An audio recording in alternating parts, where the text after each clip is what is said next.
Hello, my name is Scott Kozny. Today we're going to be taking a tour of a radioactive forest reserve. Today we'll visit a site that has a buried nuclear reactor along with a buried nuclear dump site.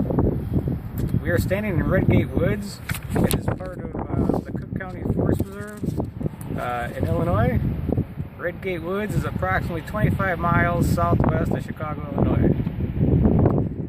The Forest Reserve District operates over 69,000 acres of open space for recreation. Visitors can hike, bike, fish, picnic, and they are in the process of adding some camping provisions also this year. Most of the surrounding area in the Chicagoland is pretty flat. This area is a little unique. It was carved out by glaciers in the last ice age. The glaciers created lots of hills and valleys and ponds and small lakes. Basically, it's a large moraine area here. Today, we are at this location to investigate and see what's left from the world's first nuclear reactor. This is the same nuclear reactor that was instrumental in developing the first atomic bomb that was dropped in Japan during World War II. This is the first indication we're on the right path to the burial site. This sign admits that 2 nuclear reactors are buried in this forest reserve. In 1943, the first nuclear reactor was moved from the University of Chicago to these woods that we're standing in today. The actual site is about a 3/4 mile hike into these woods.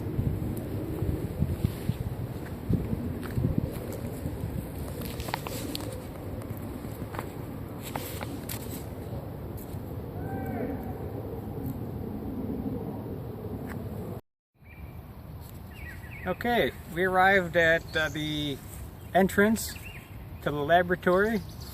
This was technically called Site A. This is the main laboratory complex that conducted the research for the Manhattan Project. The main goal at this site was research and development for the nuclear bomb.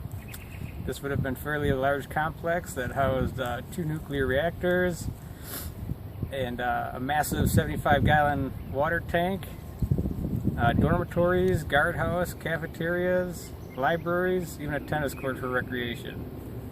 The only remnants that I could find around the grounds here is partial security fencing and possibly footings for an old water tank or some sorts. I'm not 100% sure. As you can see, there's a plaque here that'll show what the site looked like back in the day.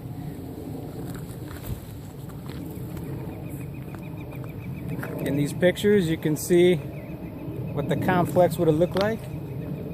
You can make out in the diagram, you can see different laboratories, storage sheds. They had machine shops in here. It was pretty involved a site for the research on this nuclear stuff. In the middle, I think you can see where it says Lab A. That's where the reactor would have been located. So what we're going to do is we're going to make our way into the facility now and get to that Lab A where the reactor is buried. So why don't you follow me and we'll head that way. Okay, we finally made it to the site. As you can see by this monument, this is showing where the reactors are buried. According to the monument, the 2 reactors are buried right under where we're standing.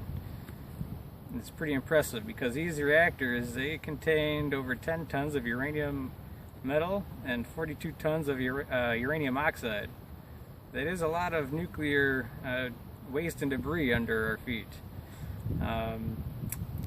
This is the only site actually in the United States that's open to the public. I should say that's the only nuclear site that's open to the public that you can walk around and visit and explore. Up until the early 90s, there was a lot of extra debris around the area. You can't see it now. They did a major cleanup here in the 90s, but back in the day, we used to come up here and you'd see piles of graphite blocks that were in the reactor. You would just see just weird stuff, piles of concrete, old footings from buildings, and just oddball remnants of what they were doing up here. Eventually, environmentalists complained because a lot of this stuff was contaminating the soil and the waters around the area. Eventually, the Department of Energy came in and did a massive cleanup, and that's what you see today. It's pretty much cleared out. The only thing you can see is kind of the open spaces where buildings kind of once were, and kind of treed in between. So the Department of Energy does claim that it's safe to walk around here. They claimed during their cleanup they didn't haul the stuff out though. They ended up burying the debris that was on top of the land. According to them, it was safer to bury it than to haul the material out. So here's a monument to where the laboratory with the reactor site was. If you follow me over here, there's another site, another plaque, I should say, that has a couple pictures of what is buried under here.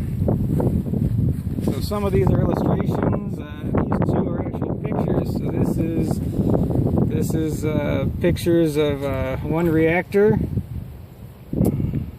That's the actual original one. And here is the reactor as it was being buried. So what they eventually did was they dug a 40-foot deep hole and they just kind of buried the thing in.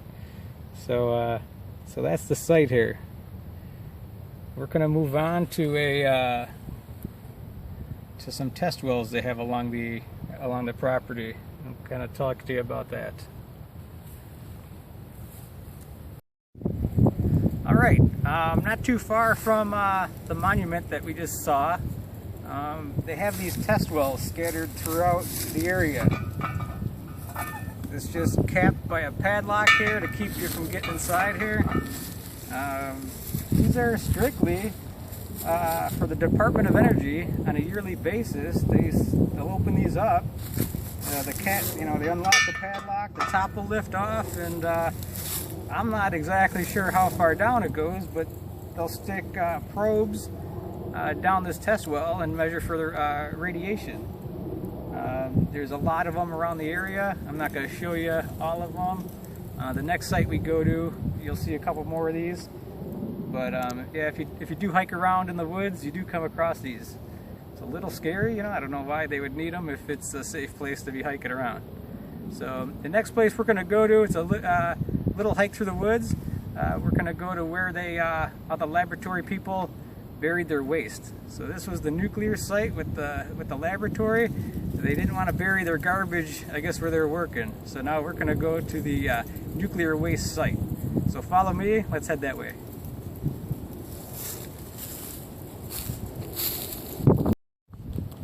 So we made it to the dump site that the laboratory used to dump their radioactive garbage. This is called, the official name of this site is called Plot M. It's marked by this granite marker here. This is where radioactive material was dumped for almost a decade while this laboratory was producing waste. Digging here is strictly forbidden, as you can see by the marker. Also around the area there's 6 granite corner markers that will show you the perimeter of the dump site here. This was a very contaminated site. Supposedly the Department of Energy says they cleaned it up. I guess we're kind of trusting them on that. Once again, there's a lot of those test wells that we showed you at the laboratory site. We'll show you some of those. Also, if you do some research on the internet, you might find some videos where people have come through these woods with radiation detectors, and they've gone close to the test wells, and they've registered low amounts of radiation. So I don't know if that's good or bad, but we'll see what happens. If you follow me, I'll take you by one of the cornerstones that show the perimeter of the site, and maybe another test well. So follow me, it's a quick walk down the path.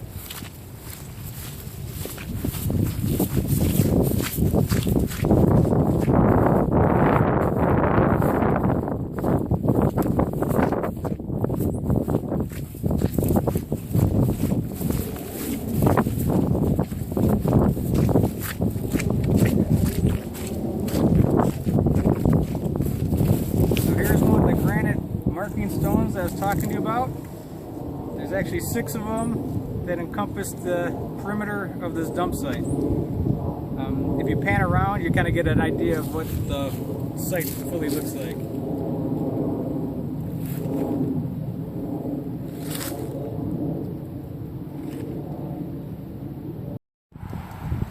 Alright, well we're back to the parking lot. Basically we made a big circle in the woods. We're done with the tour. This is pretty exciting. It's kind of amazing what kind of nuclear contamination you can find in the woods. It's amazing what the government lets us be around. You know, it's a pretty nice historic site that has tons of history to it. I'm on the fence, you know, if this area is safe or not, but you know, if the government says it's okay to be in here, I guess it's safe, right? But anyways, thanks for coming out today. Hope you had a good time, and we'll do it again soon.